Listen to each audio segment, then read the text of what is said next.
ब्रेकनंतर आपलं स्वागत। एक महत्त्वाची बातमी आहे। आश्वासन देऊन देखील पवारांनी माढ्याला पाणी दिलं नाही असा आरोप देवेंद्र फडणवीस यांनी केला।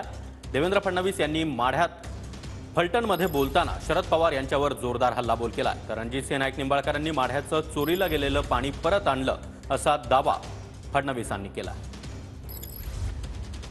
पक्षाचे नेते माननीय पवार साहेब हे उभे राहिले त्यावेळी पवार साहेबांनी सांगितलं, मावळत्या सूर्याला साक्षी ठेवून सांगतो की या माढा तालुक्याचे सगळे पाण्याचे प्रश्न, माढ्यात मतदारसंघाचे सगळे पाण्याचे प्रश्न मी सोडवेल, पण पाण्याचा एक थेंबही या ठिकाणी ते देऊ शकले नाहीत। आणि 5च वर्षामध्ये या पठ्ठ्यानं तुमचं चोरीला गेलेलं पाणी हे तुम्हाला परत आणून दिलं। ज्या दिवशी या पठ्ठ्यानं पाणी परत आणलं त्याच दिवशी देशाच्या नेत्यांनी ठरवलं याचा कार्यक्रम करायचा।